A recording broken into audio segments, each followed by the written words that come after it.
Good morning, good morning, good morning.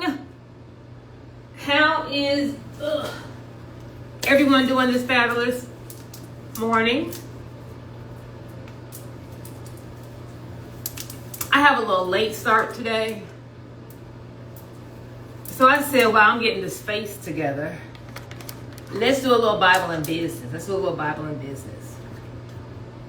I like to always start my day off with positivity, gratitude. So I'd like to start off with writing down 10 things that I am already thankful for that God has already done for me. So if nothing else happens today, I'm already good because God has already blessed me with those 10 things. So if you were able to write down 10 things this morning that God has already blessed you with, write in the comments, I got my 10. Write in the comments, I got my 10.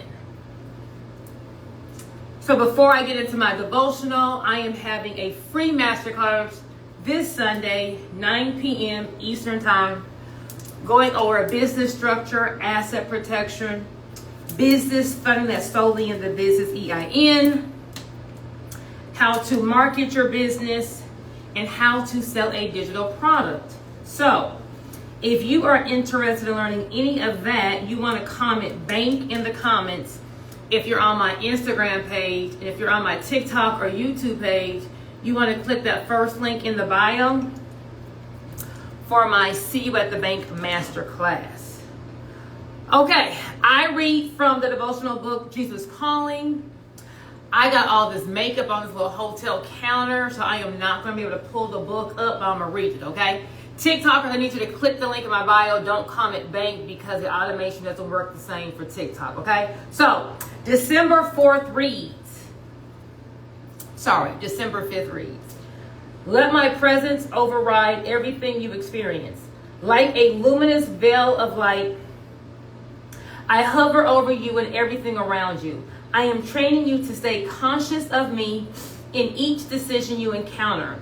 When the patriarch Jacob ran away from his enraged brother, he went to sleep on a stone pillow in a land that seemed desolate. But after dreaming about heaven, angels, and promises of my presence, he awoke and exclaimed, surely the Lord is in this place, and I was not aware of it. His discovery was not only for him, but for all who seek me. Whenever you feel distant from me, say, surely the Lord is in this place. Then ask me to give you awareness of my presence. This is a prayer that I delight to answer. Okay, that was good. So let's break it down. So it says, let my presence override everything you experience.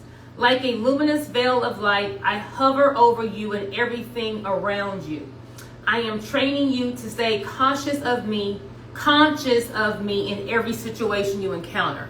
So a lot of times, when everything is going how we want it to go, it's easy to be like, ooh, God is good all the time, God is good, right? But give me a 1 in the comments if you've ever gone through a tough time in your life, and maybe that tough time lasted a little longer than you expected, or maybe it was a little bit more tougher than you thought it should be. How many times have you ever felt like, where's God, right? Like, if God was with me, if God loved me, why would I be going through this? Has anyone, or am I just talking to myself?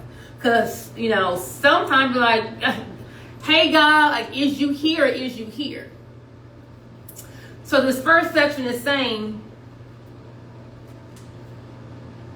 I hover over you and everything around you. I am training you to stay conscious of me in every situation that you encounter.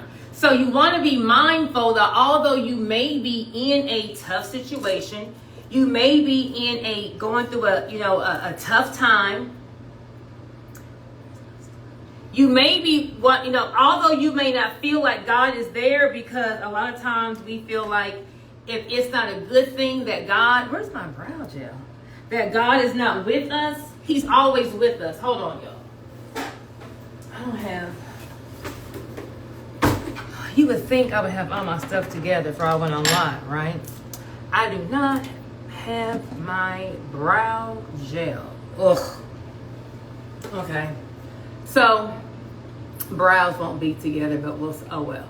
So, we want to make sure that just because we're going through a tough time, that we're not equating that tough time, that dark season, that God has left us, okay? God never leaves us. He's with us even in the dark times.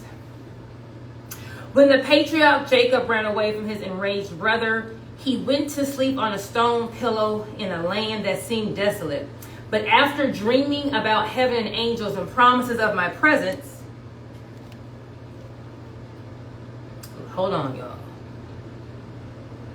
And he awoke and exclaimed, surely the Lord is in this place and I was not aware of it.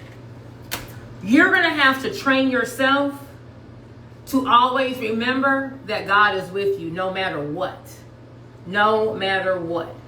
So here's the thing. When we go through tough times, there is nowhere in the Bible that says if you're a Christian, you're going to be free from calamity. If you're a Christian, you're never going to have any promises.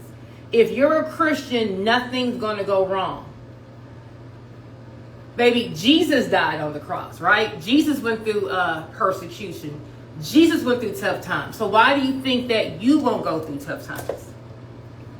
Well, let's just sit here and talk about tough times for a second. Why do we think that we should never go through a tough time? See, what happens in tough times, what happens in situations that we really don't understand why we're going through, a lot of times, number one, it's going to build character. We may be going through a tough time because God's trying to show us something. Like, baby, you done picked this season for this person is over. This season for this job is over. This person may not be for you. He may be showing you or building character, building strength, having you learn something. So tough times don't mean that you did something wrong. Tough times don't mean that God's not with us. It's just we're going through a tough time. So how Jacob left his brother, he's sleeping on a stone, and he says, surely the Lord is in this place and I'm not aware of it. If you're going through a tough time and you feel like no one's with you, God has left you, I want to challenge you to think about a time that God has gotten you out of a tough time before now. And you got to stand on what God has done for you before this time. And if God helped you before, well, why won't he help you now? He will. So for anyone on this live this morning who got some bad news, who's going through a situation that, wasn't on y'all's to-do list. I did not expect to be here. This was not on my plan as to how my life was going to go.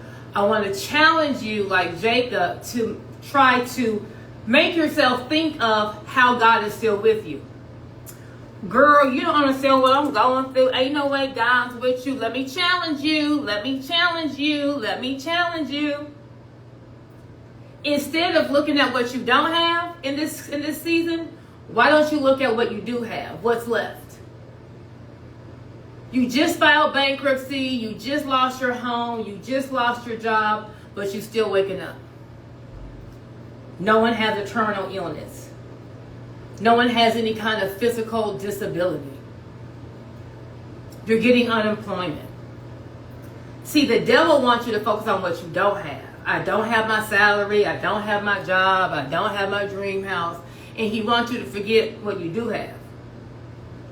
So if you're going through a dark time, sometimes the way that we remember that God's there is by remembering what he left. God didn't take everything. God may have taken a lot of things, or God may have allowed Satan to take some things, but God has not left you. God has not forsaken you. He left you with something. If you're going through a tough time, a dark season, instead of focusing on why me, how come me, why don't we focus on, why am I going through this situation? What does God want me to learn from this? God's not just doing something just to do it. He's doing something for a reason. So instead of me worried about, oh my gosh, why this, why that, how come, life's not fair, why don't we focus on, well, let me kind of look a little further, let me kind of investigate, let me kind of see, why am I going through this? Why did this job just let me go right for the holidays? Why do I keep getting passed over for this promotion? Are you really doing everything that you're supposed to be doing at that job? Are you showing up early? Are you staying late? Are you giving 110%? Or is your attitude, they ain't paying me enough to do all this. They ain't paying me enough to... And if that's your attitude, but now you're wondering why you're getting passed up on promotion time, it's because maybe you're not going above and beyond. If you are going above and beyond and they're still passing you up, maybe God's trying to show you, baby, maybe this season for this job is over. Maybe, it's time for you to look elsewhere. Look where someone is going to respect your talents. Look for something where, they are going to respect what it is that you're bringing to the table. Maybe you got laid off right for Christmas because God said you were too comfortable. I've been giving you sign after sign after sign to go after your dreams. I've been giving you sign after sign to go ahead and take that leap of faith and work that business full time. But because you're so comfortable at this job, I'm going to make you uncomfortable. I'm going to make it to where you don't have this to land on so that you will go and accomplish your dreams. Well, that's easy for you to say, is it? Well, let me show you how God told me that I need to accomplish my dreams. Because I don't just talk a talk, right? I'm not going to just talk and fire you up and say all these things. Everything I mention, everything I talk about, I've personally experienced. That's why I can talk about this with this conviction, because I personally can say, hey, this is how God works. So for those of you guys who don't know me, hey y'all, I'm Joy. But after being in a toxic marriage for about 10 years, I just left. I just said, you know what? I'm done. Oz is done. And I left. And my son's father and I had a lot of businesses together. I thought we were going to just have a regular divorce. I thought wrong. And so when I left, to punish me for leaving, he took all the money out of the account and then locked me out of our businesses. So now I don't have any money. We have a car dealership in Houston. And he just said, you left. I'm going to take everything. And I'm going to take all the money. So now how are you going to fight me? You don't have any money to fight me. I'm going to just take it all. So February of 2022, your girl didn't have any money. My mother paid my rent. I have a son, we have a son who's 11, and oh my gosh, he's going to leave me out here with no money to take care of himself. He is. Yes, he is. Right, he did. He don't care. Yes, it is what it is. See, a lot of times, we're so shocked at what's going through that we just stay in the shock. Oh my gosh, how can this person do this? Oh, baby, they did it because they did it. They did it because they don't care. Why are you shocked? Right? They did it because they don't give a rat's beep about you. Jewett Assistant Jewett and Coach TX. I gotta come back, y'all. It's my turn.